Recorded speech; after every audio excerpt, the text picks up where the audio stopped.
Grape செடியை பராமரிக்கிறது எப்படின்னு பார்க்கலாம். வீடியோக்குள்ளே போகலாம்.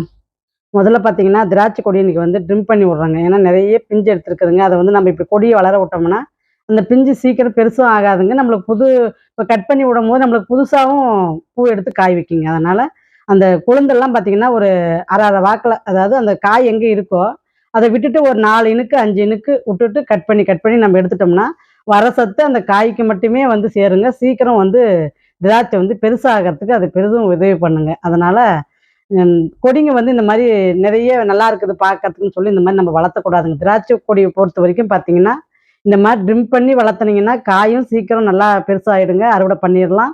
நிறைய வந்து நம்மளுக்கு புது பூ எடுத்து புது காய் உற்பத்தி ஆகுங்க. அதாவது நம்ம ட்ரிம் பண்ணி விட தான் அதிகமாக காய் எடுக்குதுங்க. அதனால் நான் வந்து பார்த்தீங்கன்னா இந்த மாதிரி தான் திராட்சை கொடியை மெயின்டைன் பண்ணிட்டு வரேங்க. அதனால தான் அந்த வீடியோவை உங்களுக்குமே இந்த முறை காட்டலான்னு காட்டுறேங்க. ஏன்னா இது வரைக்கும் நான் வந்து திராட்சை கொடி பார்த்தீங்கன்னா அறுவடை வீடியோ போடுவேன். ட்ரிம் பண்ணிவிட்டு காட்டுவேன். இந்த மாதிரி நான் பண்ணிட்டேன் அப்படின்னு காட்டுவேன். ஆனால் இன்றைக்கி வந்து உங்களுக்கு வந்து பார்த்திங்கன்னா நான் எப்படி அதை பராமரிக்கிறேன் அப்படின்றதையும் உங்களுக்கு சேர்த்தியே உங்களுக்கு காட்டுறேங்க இந்த வீடியோவில். ஏன்னா திராட்சை கொடி வச்சுருக்கிறவங்களும் இந்த வீடியோங்களை பார்க்கறதுக்கு வாய்ப்பு இருக்குன்றதுனால அவங்களுக்கும் ஒரு பலன் கிடைக்குங்க. அதனால தான் இந்த வீடியோவை நான் உங்களுக்கு போடுறேங்க. ஏன்னா கொடி நிறைய நான் கூட பார்த்துருக்கேங்க. கொடி மட்டுமே ஓடிட்டு இருக்குதுங்க, காய் இல்லை. அதனால் இந்த வீடியோ அவங்களுக்கு ஒரு ஐடியா கிடைக்குங்க. அதுக்கு தான் இந்த மாதிரி வீடியோ போடுறதுங்க. வாங்க, அடுத்து வந்து பார்த்திங்கன்னா இது மண்ணுக்குள்ளே இருக்கிற பச்சை பாகலுங்க. இது பார்த்திங்கன்னா குட்டையிலே வந்து பார்த்திங்கன்னா குண்டு பாகல்னு சொல்லலாங்க. நல்லா குண்டு குண்டாக இருக்குதுங்க. 3 பாகல் வச்சுருக்குதுங்க. சூப்பராக இருக்குது காய். இது பார்த்திங்கன்னா மல்லிப்பூ செடிங்க. ட்ரிம் பண்ணி விட்ட பின்னாடி பாருங்க நல்லா அரும்பு எடுத்துருக்குது பாருங்க. நிறைய அரும்பு எடுத்துருக்கு. நம்மளுடைய கத்திரி செடி பாருங்கள், நாற்று நட்டது என்ன அழகாக வளர்ந்துருக்குது பாருங்கள். உங்களுக்கு அப்படியே என்னுடைய வெளியே கார்டன்லேயும் உங்களுக்கு அப்படியே சுற்றி ஒரு ரவுண்டு காட்டுறேங்க. ஏன்னா என்னுடைய கார்டன் இப்போ எப்படி இருக்குது அப்படின்றத நீங்கள் பார்க்கணுன்றதுனால உங்களுக்கு அப்படியே ஒரு கிளான்ஸு அப்படியே காட்டுறேங்க. ஏன்னா கட் பண்ணுறத மட்டுமே காமிச்சிட்டு இருந்தால் உங்களுக்கும் போர் அடிக்கும்ன்றதுனால என்னுடைய கீழே நான் தரையில் என்னென்ன வச்சுருக்கேன் அப்படின்றதையும் உங்களுக்கு அப்படியே காட்டிட்டு வரேன். கத்திரி செடி பார்த்தீங்கன்னா இங்கே கீழே தரையில் பார்த்தீங்கன்னா ஒரு 7 செடி வச்சுருக்குறேங்க. 7 செடியுமே சூப்பராக இப்போ பூவே எடுத்துருச்சுங்க. அந்த அளவுக்கு அழகாக வளர்ந்துட்டு வந்துருச்சு பாருங்கள். இது வந்து நம்மளுக்கு வந்து பார்த்திங்கன்னா இளநாத்துன்னு சொல்லிக்கலாங்க. நம்ம கேரி பேக்கில் இருக்கிறது வந்து பார்த்திங்கன்னா காயோடு இருக்குதுங்க. இது வந்து பார்த்திங்கன்னா அதுக்கு அடுத்த பேட்ச்னு வச்சுக்கலாங்க. அது அறுவடையானா இது நம்மளுக்கு பலன் கொடுக்குங்க. அந்த மாதிரி நம்மளுக்கு வந்து பேட்ச் பை பேட்சாக நம்மளுக்கு வந்து காய் கிடைச்சிட்டே இருக்குங்க. இது பார்த்திங்கன்னா ஆரஞ்சு கலர் பூசணிக்காங்க. இது நல்லா பாருங்கள், கொடி வந்து இப்போ திராட்சை கொடி மேலே ஏறிட்டு போகுதுங்க. பாவக்காய் கொடியும் திராட்சை கொடி மேலே ஏறுதுங்க. பூசணி கொடியும் பார்த்திங்கன்னா திராட்சை கொடி மேலே பாருங்கள் எவ்வளோ அழகாக ஏறிட்டு போகுது பாருங்கள். அதாவது கொடிங்களுக்குள்ளே ஒரு போட்டி தாங்க. என்னுடைய செடிங்களுக்கு பொறுத்த வரைக்கும் பார்த்தீங்கன்னா எல்லா செடிங்களுக்குமே போட்டி நடந்துகிட்டே இருக்குதுங்க. கலர் காக்கனா செடிக்கும் ரோஸ் செடிக்கும் போட்டி நடக்குங்க. அந்த மாதிரி இங்கேயும் பார்த்தீங்கன்னா பூசணி செடிக்கும் திராட்சை கொடிக்கும் போட்டி நடக்குதுங்க. இவங்க வந்து பச்சை முல்லைங்க. சூப்பராக அரும்பு எடுத்துருக்குது பாருங்க. செடி ரப்பர அரும்பாவே இருக்குது பாருங்க. இந்த மாதிரி இந்த சீசனுக்கு செடி பார்த்தீங்கன்னா சின்ன செடியாக இருந்தாலும் செடி ரப்பர பூவாகவே இருக்குதுங்க. அந்த அளவுக்கு இந்த முறை வந்து அரும்பு ஜாஸ்தி இருக்குதுங்க.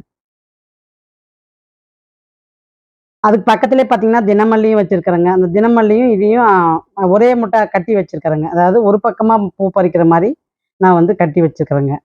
இது வந்து பார்த்திங்கன்னா பைட்டில் தாங்க வச்சு வளர்த்திட்டு இருந்தோம் மாடியில். அது ரொம்ப இடம் வந்து ரொம்ப அதுக்கு தேவைப்படுதுன்றதுனால தரையில் கொண்டாந்து வச்சுட்டேங்க. பாருங்கள் பூசணிக்காய் பாருங்கள், பூவே எடுத்துருச்சு பாருங்கள். ஆரஞ்சு கலர் வந்து பெருசாக ரொம்ப வளராதுங்க. சீக்கிரமாகவே பூ எடுத்துரும், சீக்கிரமாகவே காயும் வச்சுருங்க. அதனால் பார்த்திங்கன்னா தரையில் எப்படி வைக்கிது காயின்னு பார்க்கலான்ட்டு தரையில் விதை போட்டு விட்டேங்க. அது நல்லா அழகாக முளைச்சி வந்துருச்சுங்க. பாருங்கள் தினமல்லி பாருங்கள் எவ்வளோ சூப்பராக எவ்வளோ பச்சை பசேன்னு என்ன அழகாக இருக்குது பாருங்கள்.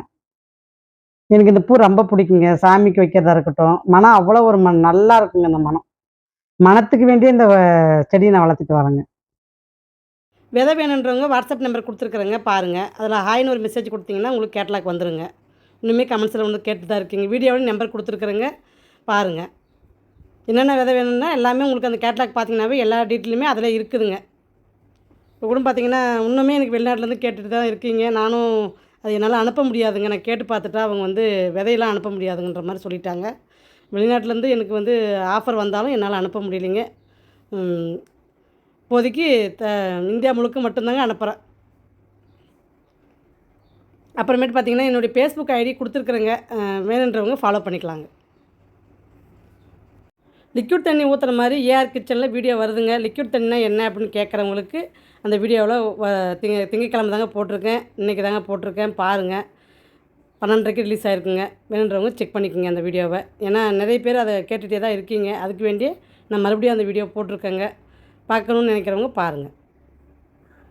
ஏன்னா அது லிக்விட் தண்ணி கொடுத்தோம்னா தாங்க கத்திரி செடி வந்து பார்த்திங்கன்னா பூ எடுக்குது, காயும் வைக்கிது. அப்புறம் இன்னொரு சிஸ்டர் கூட கமெண்ட் கொடுத்துருந்தீங்க, லிக்விட் தண்ணி நான் கொடுக்குறேங்க, பூவும் நல்லா எடுக்குது, ஆனால் காயாக மாற மாட்டேன்து அப்படின்ற மாதிரி சொல்லியிருந்தீங்க.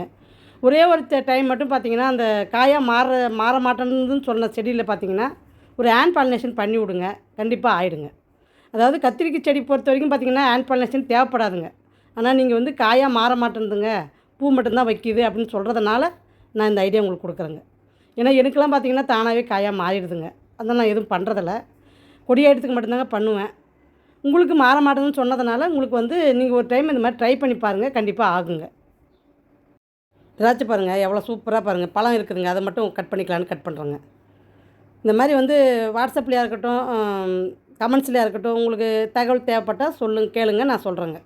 வீடியோவை ஃபாலோ பண்ணுங்கள். அப்படி ஃபாலோ பண்ணால் மட்டும்தான் நான் சொல்கிற தகவல் உங்களுக்கு வந்து சேருங்க. ஏன்னா நான் வீடியோவில் தான் பதில் சொல்லுவேங்க, அதையும் உங்கள்கிட்ட சொல்லிடுறேன். எவ்வளோ சூப்பரான திராட்சை பாருங்கள், எவ்வளோ ஜூஸியாக இருக்குது பாருங்கள், நல்லா குப்புன்னு பழத்துக்குதுங்க. சூப்பரான பழம். இன்னும் 2, 3 கொத்து இருக்குங்க. அது குருவிக்கு இருக்கட்டும்னு சொல்லி விட்டுட்டாருங்க. என்னுடைய தோட்டம் எப்படி இருக்குதுன்றதை கமெண்ட் கொடுங்க. பாருங்கள், இது வந்து பார்த்தீங்கன்னா இதுவுமே பார்த்தீங்கன்னா இப்போ நல்லா அடுக்கடுக்கா 3 அடுக்குங்க. இது இந்த மல்லியுமே நல்லா ட்ரிம் பண்ணி விட்டு பாருங்கள், சூப்பராக வளர்ந்துருக்குது பாருங்கள். வாங்க திராட்சை கொடி பாருங்கள், தகரத்து மேலே எப்படி காய் வச்சுட்டு வந்திருக்குது பாருங்கள். இங்கே நிறைய காய் இருக்குதுங்க, அதை தான் உங்கள்கிட்ட காட்டலான்னு சொல்லிட்டு நான் இங்கே மாடிக்கு செல்லை தூக்கிட்டு வந்தேங்க. பாருங்கள் சூப்பராக காய் வச்சுட்டு இருக்குது பாருங்கள்.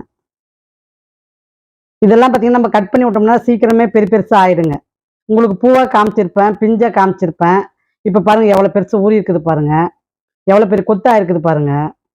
மருந்து இல்லாத ஆர்கானிக் முறையில் நம்ம வந்து இந்த மாதிரி திராட்சை வந்து விளைஞ்சி சாப்பிட்றதுல உண்மையிலேயே அதனுடைய பெனிஃபிட்ஸ் அவ்வளோ இருக்குங்க. அது வந்து நம்மளுக்கு முழுசாக நம்மளுடைய உடம்புக்கு அப்படியே வந்து சேருங்க. ஏன்னா இதுக்கு எந்த ஒரு கெமிக்கலோ எந்த ஒரு உரமோ நான் கொடுக்கறதே கிடையாதுங்க. அதனால பார்த்தீங்கன்னா தரையில் என்ன சத்து இருக்கோ அது மட்டுமே இதுக்கு சத்துங்க. அப்படி தான் சொல்லிக்கணும் நான். ஏன்னா இதுக்கு நான் எதுவுமே போகிறதில்லைங்க, ஆட்டெரு கூட போகிறதில்லைங்க. ஏன்னா இருக்கிற மாடி தோட்டத்துக்கு மட்டும்தாங்க நான் ஆட்டெரு யூஸ் பண்ணுறேன். இன்னும் தரைக்கு நான் இன்னும் எந்த எருவுமே போகிறதில்லைங்க. ஏன்னா அதுக்கு வெறும் தலைச்சத்து மட்டுமே நான் தரைங்களுக்கு கொடுத்துட்டு இருக்கேங்க. இன்னும் எந்த எருவும் இன்னுமே ஆட்டெருவெலாம் போட்டோம்னா இன்னுமே கொத்து சூப்பராக வைக்குங்க. நான் தான் வந்து மாடி தோட்டத்துக்கே எரு வந்து கிடைக்க மாட்டேன்துங்க. அதனால பார்த்தீங்கன்னா தரைக்கு மட்டுமே போடாத வச்சிருக்கிறேங்க. எரு வந்து நம்மளுக்கு வந்து நல்லா ஈஸியாக கிடைக்கிற மாதிரி இருந்துச்சுன்னா நம்ம தரைக்குமே போட்டு வளர்த்தலாங்க. ஆனால் இப்போ வந்து பார்த்தீங்கன்னா எருவு சரியாக கிடைக்க மாட்டேன்துங்க. அதனால பார்த்தீங்கன்னா மாடி தோட்டத்துக்கு மட்டும் கிடைக்கிற எருவை வச்சுக்கிறேங்க. பூ பாருங்க என்ன அழகா ரோஸ், அதுக்கு அடியில் வந்து பார்த்தீங்கன்னா ரோஸ் அழகா அடுக்கி விட்டுக்கிறேங்க. அழகா முக்கெடுத்து இந்த முறை ரோஸ் செடி சும்மா சொல்லக்கூடாதுங்க, நிறைய ரோஸ் வச்சுட்டே இருக்குதுங்க. தளைஞ்சு ரோஸ் வச்சுட்டே இருக்குதுங்க, முக்கு எடுத்துகிட்டே இருக்குது. இந்த முறை என்னுடைய ரோஸ் செடி பார்க்கும்போது எனக்கு ரொம்ப சந்தோஷங்க. ஏன்னா எல்லா கலருமே அவ்வளோ ஒரு அழகுங்க, அவ்வளோ ஒரு செடி வந்து குரோத்து சூப்பராக இருக்குதுங்க. இந்த முறை மண்கலவை வந்து இதுக்கு நல்லா அழகாக அமைஞ்சிச்சுங்க. பாருங்கள் நாற்று பாருங்கள் எவ்வளோ சூப்பராக முளைச்சிருக்குது. நான் வேஸ்ட்டு காய்கறிகள் நம்ம விதை எடுக்கிறதெல்லாம் பார்த்தீங்கன்னா கத்திரிக்காய் விதையெல்லாம் எடுக்கிறதெல்லாம் பார்த்தீங்கன்னா இந்த பேக்கில் தாங்க போட்டுட்டு வர்றேன். அது பார்த்தீங்கன்னா அதில் இருக்கிற விதைங்க முளைச்சிட்டு வருது பாருங்கள். சிவப்பு மருதாணி விதை நல்லா அழகாக முளைச்சிட்டு வருது பாருங்கள். பாருங்கள் எவ்வளோ தளிர் எவ்வளோ மொட்டு எடுத்துருக்குது பாருங்கள்.